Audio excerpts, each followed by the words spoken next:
सरकार गिरने की जो अभी ये इस तरह की कामनाएं कर रहे हैं और उनकी मनोकामना है कि सरकार गिरेगी।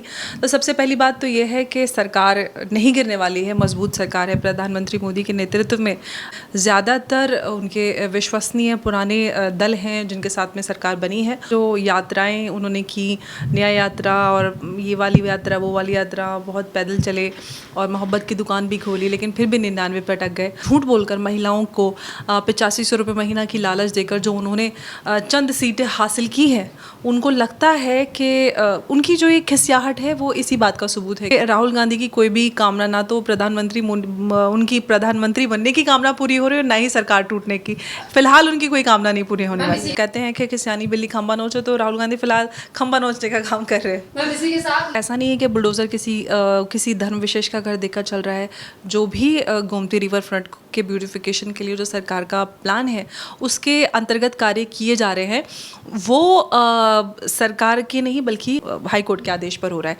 कोर्ट के आदेश पर जो कुछ भी फैसले किए जा रहे हैं, कदम उठाए जा रहे हैं, देश हित में और राज्य के हित में है।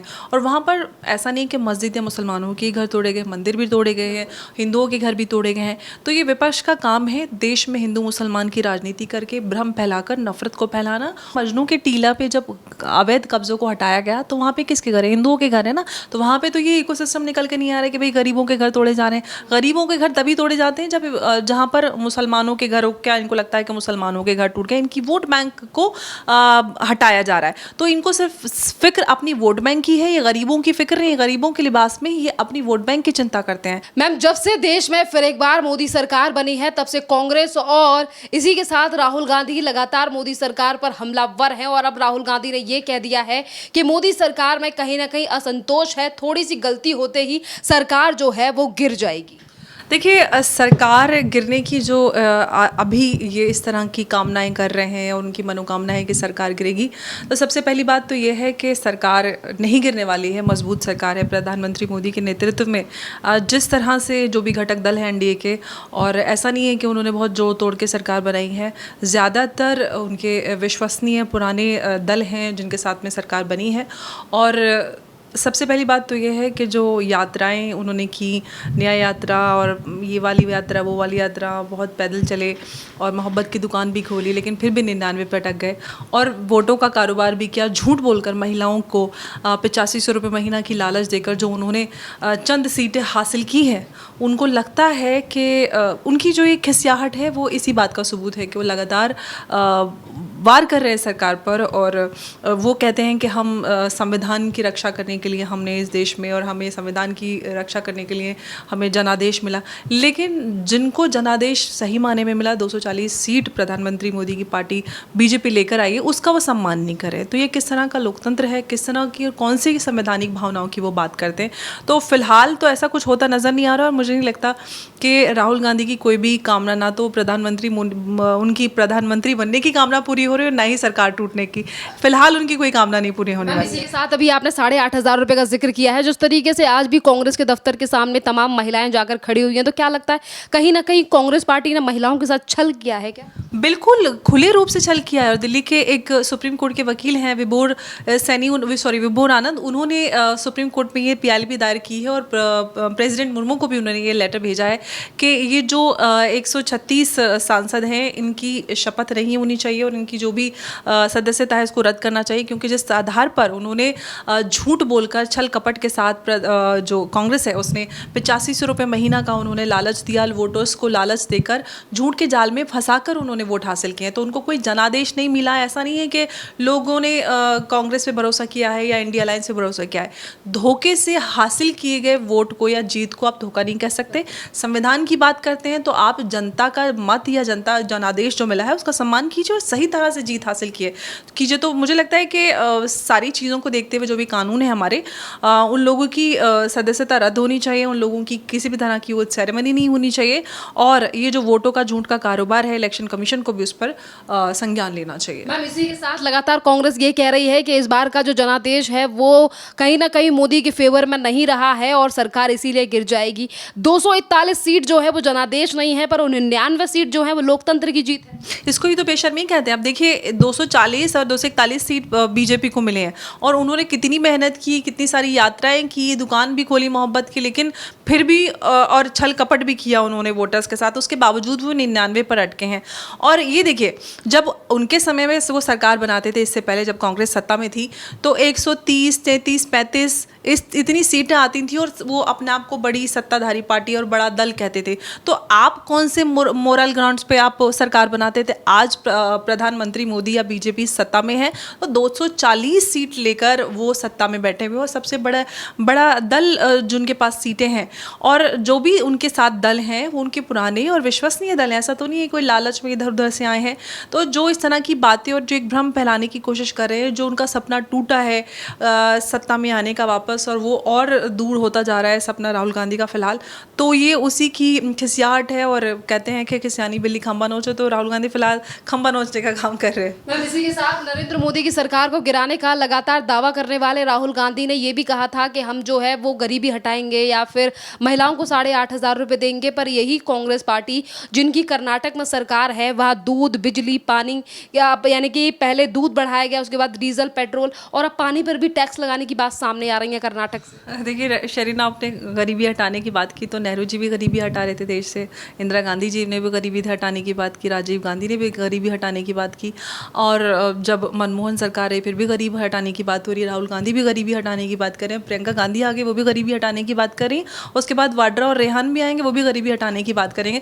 तो ये जब तक ये पूरा ब्रह्मांड है तब तक कांग्रेस गरीबी हटाने की बात करती रहेगी और कभी भी इस देश से गरीबी नहीं हटाएगी। एक्चुअली ये चाहते हैं कि देश में गरीबी हो और इनका जो इकोसिस्टम है वो चलता रहे, और जो विदेशी ताकतें हैं जिनको ये मजबूत भारत नहीं पसंद, जो विदेशी ताकतों के बल पर देश में जिस तरह की चीज़ें चलाते हैं और उसी इकोसिस्टम के तहत देश को कहीं ना कहीं उसको लचर बनाने का कार्य करते हैं, उस टक्कर पर चल रहे हैं। और वही गरीबी हटाने का वही नारा है, क्योंकि वो चाहते हैं कि इस देश में गरीबी हो, वही रेवड़ी की राजनीति करते हैं ताकि देश की जो जनता है वो गरीब बनी रहे और कांग्रेस पे भरोसा करती रहे कि गरीबी हट जाएगी एक दिन। मैम, आज देश में प्रोटेम स्पीकर को लेकर भी देश की राष्ट्रपति द्रौपदी मुर्मू ने फैसला लिया। जिस तरीके से बीजेपी के सांसद को ही प्रोटेम स्पीकर बनाया गया, उस पर भी कांग्रेस के नेता जयराम रमेश ने कहा कि आज देश में जो है वो बुलडोजर की सरकार चल रही है। तो आपको लगता है कि बुलडोजर जिस तरीके से उत्तर प्रदेश में सीएम योगी आदित्यनाथ का बुलडोजर चल रहा है जो कि अतिक्रमण के खिलाफ है, बावजूद इसके लगातार बुलडोजर को लेकर सवाल उठाए जा रहे हैं कि ये सिर्फ हार है, इसकी वजह से बुलडोजर चलाया जा रहा है? देखिए बुलडोज़र, ये बताइए कि उत्तर प्रदेश में जब अखिलेश सरकार थी तब भी बुलडोज़र चला था, और ऐसा नहीं है कि बुलडोज़र किसी धर्म विशेष का घर देखकर चल रहा है। जो भी गोमती रिवर फ्रंट के ब्यूटिफिकेशन के लिए जो सरकार का प्लान है उसके अंतर्गत कार्य किए जा रहे हैं, वो सरकार के नहीं बल्कि हाई कोर्ट के आदेश पर हो रहा है। कोर्ट के आदेश पर जो कुछ भी फैसले किए जा रहे हैं, कदम उठाए जा रहे हैं, देश हित में और राज्य के हित में है। और वहाँ पर ऐसा नहीं कि मस्जिद या मुसलमानों के घर तोड़े गए, मंदिर भी तोड़े गए हैं, हिंदुओं के घर भी तोड़े गए हैं। तो ये विपक्ष का काम है देश में हिंदू मुसलमान की राजनीति करके भ्रम फैलाकर नफरत को फैलाना और अपने वोटों को बटोरना, एकजुट करना। और इससे पहले हमने देखा, अभी आपने देखा कि हल्द्वानी में जो कुछ भी हुआ वो आपने देखा, कांग्रेस पहुंच गई और उनके जो सबसे पुराने और बड़े वकील हैं सलमान खुर्शीद, वो भी कोर्ट में पहुंच गए। वहाँ पर क्या हुआ, खूंरेजी हुई, लोगों की जानें गई। ये लोग एक षड्यंत्र के तहत पहले अवैध बस्तियां बसाते हैं, वहाँ पर वोटर्स को बसाते हैं, उनके अवैध फोर्ज डॉक्यूमेंट्स बनवाते हैं। आपको शाहीन बाग, आपको याद है, आप खुद वहाँ पर गई थी। तो इस तरह की बस्तियां, ये इनका इकोसिस्टम बनाता है, बसाता है ताकि अपने वोट बैंक को बनाए। और यहाँ तक कि कनाडा में जस्टिन ट्रूडो भी यही काम करे। तो ये पूरा जो ये इकोसिस्टम है ग्लोबली अवैध लोगों को बसाता है ताकि इनका वोट बैंक बने। भारत में भी यही काम करें। आज जो पार्टियाँ सत्ता में हैं, हम उत्तर प्रदेश की बात करें, सीएम योगी आदित्यनाथ हैं, या केंद्र में हम प्रधानमंत्री मोदी की बात करें, जो अवैध कब्जाधारी हैं उनको हटाने का काम करते हैं। आप ये बताइए किसको अधिकार है कि आप सरकार की, सबको पता है कि चाहे गंगा, यमुना, आप गोमती या कुरेल किसी भी नदी पे चले जाइए, हर नदी के किनारे इस तरह की अवैध बस्तियां बसी हुई हैं। सबको पता है कि सरकार की ज़मीन है। तो आप क्यों वहाँ पर कब्जा करके बसाते हैं लोगों को? उनके डॉक्यूमेंट्स भी बनते हैं, उनके बिजली के बिल भी, उनके मीटर लग जाते हैं। जब सरकार, आपको पता है कि एक दिन जब कोर्ट फैसला लेगी तो ये घर हट जाएंगे यहाँ से, फिर उसके बाद आप बेचारे बन के सड़क पे आ जाते हैं और कहते हैं कि मुसलमानों पे जुल्म हो रहा है। हो रहा है।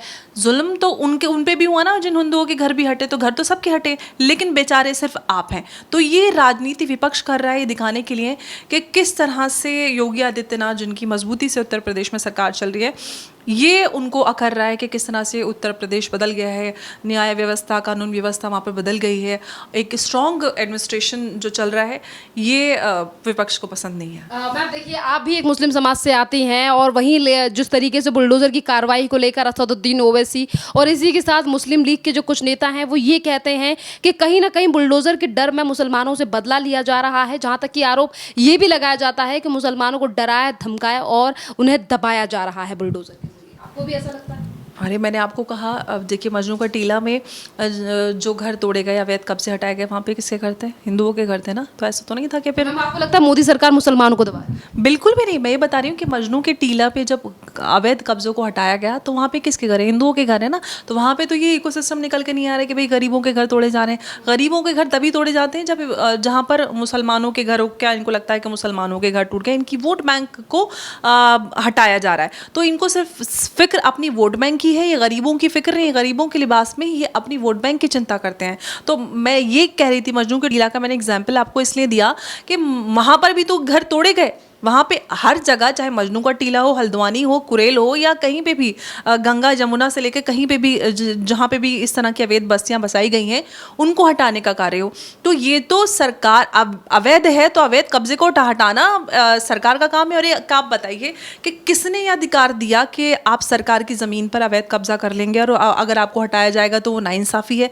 आप अगर अब कब्जाधारी हैं अवैध रूप से किसी की भी ज़मीन पर, चाहे किसी इंडिविजुअल की ज़मीन पर या सरकार की ज़मीन पर, आप कब्जा करेंगे तो उसको हटाया जाएगा। और कोर्ट के आदेश पे हटाया जा रहा है। ऐसा नहीं है कि कोई तानाशाही हो रही है, मोदी जी ने कोई ऑर्डर दे दिया या योगी जी ने ऑर्डर दे दिया, नहीं, ये कोर्ट के आदेश पे हटाया जा रहा है। तो ये भ्रम जो पार्टियां फैला रही हैं उनको इससे बचना चाहिए, क्योंकि देश में पहले ही ये लोग कहते हैं कि हमें मोहब्बत की दुकान खोली है, उस मोहब्बत की दुकान से इनके नफ़रत बांटने का काम किया जाता है।